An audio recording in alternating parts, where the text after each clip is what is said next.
Bismillah, Assalamualaikum warahmatullahi wabarakatuh. Alhamdulillah wassalatu wassalamu ala rasulillah wa ala alihi wa ashabihi wa man saru ala nahjihi wastanna bi sunnati ila yaumil qiyamah, amma ba'du. Anak-anakku yang dirahmati Allah Subhanahu wa taala.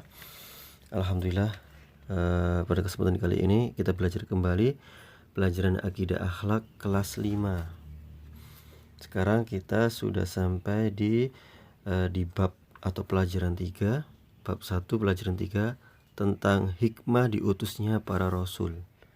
Hikmah diutusnya para rasul. Pelajaran diutusnya para rasul. Di sana ada pelajaran-pelajaran atau hikmah tentang diutusnya para rasul itu apa.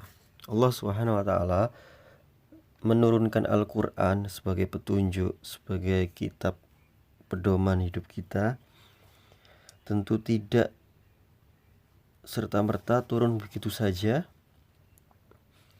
Turun, tidak ada yang menerima, tidak ada yang membawa. Bayangkan kalau seandainya Al-Quran itu turun kepada kita, sementara tidak ada seorang pun yang bisa menjelaskan apa maksud kitab tersebut. Meskipun Al-Quran adalah petunjuk yang sangat jelas, yang sangat indah, namun butuh kita seseorang yang bisa menjelaskan isi kandungan kitab tersebut atau Al-Quran tersebut. Kita bisa saja kalau memahami kitab Al-Quran, namun bisa jadi ketika kita memahami Al-Quran dengan pemahaman kita sendiri masing-masing, maka akan terjadi perbedaan-perbedaan. Maka kita butuh Rasul, kita butuh Nabi Sallallahu Alaihi Wasallam untuk menjelaskan kitab tersebut atau Al-Quran tersebut.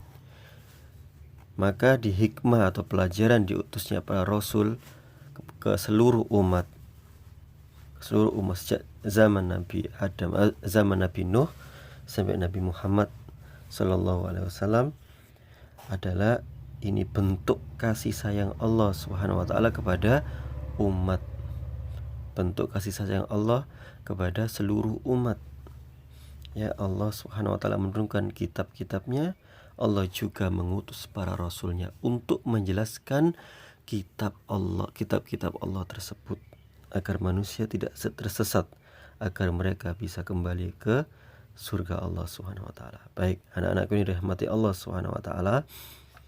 Hikmah diutusnya para rasul. Setiap rasul sudah tentu memiliki tugas, pasti ya. Dan juga diutusnya rasul memiliki hikmah tersendiri atau pelajaran tersendiri, khususnya bagi manusia.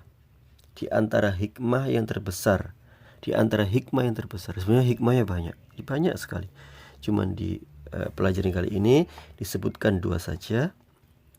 Insya Allah nanti ketika kalian sudah dewasa, insya Allah kalian akan menjumpai atau mempelajari banyak hikmah diutusnya para rasul. Baik, hikmah terbesar diutusnya para rasul yang pertama, iman kepada para rasul adalah salah satu rukun iman.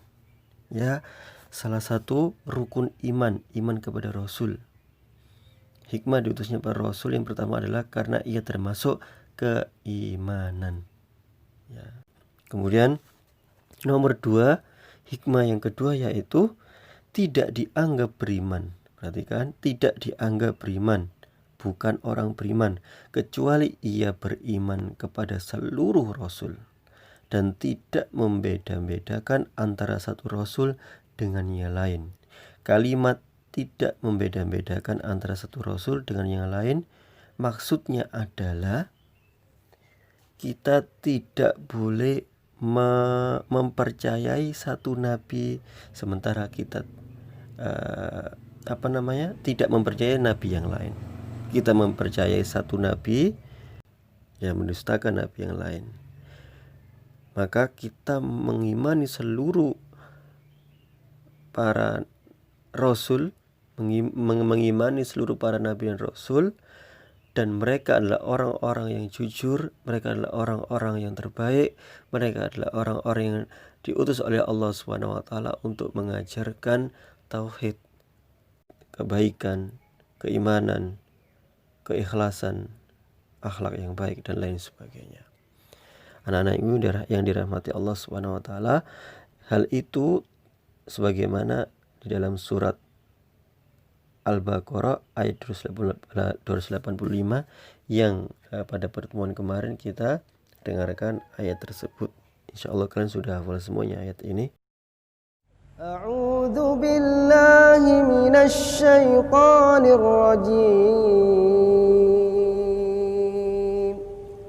Bismillahirrahmanirrahim. Amana ar-rasulu bima unzila ilaihi min rabbih wal mu'minun.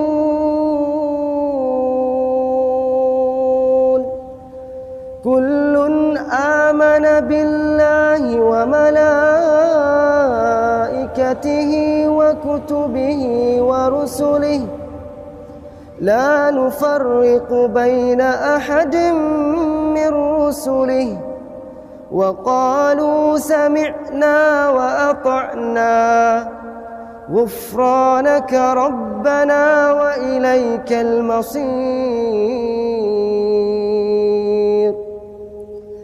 لا يكلف الله نفسا إلا وسعها لها ما كسبت وعليها ما اكتسبت ربنا لا تؤاخذنا إن نسينا أو أخطأنا ربنا ولا تحمل علينا إصرا كما حملته على الذين من قبلنا ربنا ولا تحملنا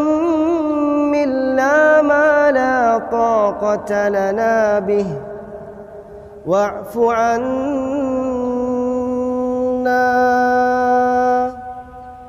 واغفر لنا وارحمنا واعف عنا واغفر لنا وارحمنا أنت مولانا فانصرنا على القوم الكافرين.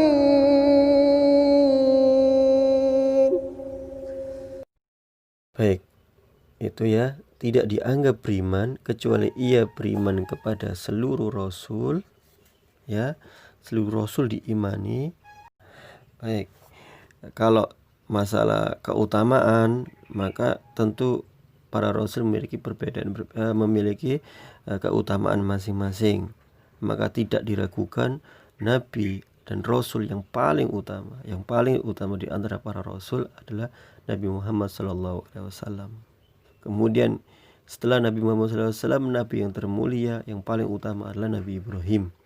Kemudian setelah Nabi Ibrahim yang paling mulia adalah Nabi Musa, sebagaimana itu yang terkenal, sebagaimana yang disebutkan dalam tafsir Ibnu Katsir. Maka ini tidak masalah, ini bukan membeda-bedakan, namun mengelompokkan siapa Nabi yang paling utama, Nabi Muhammad, kemudian Nabi Ibrahim, kemudian Nabi Musa, ya, dan seterusnya, seperti itu. Baik, mungkin itu yang bisa disampaikan. Baik, terima kasih. Assalamualaikum warahmatullahi wabarakatuh.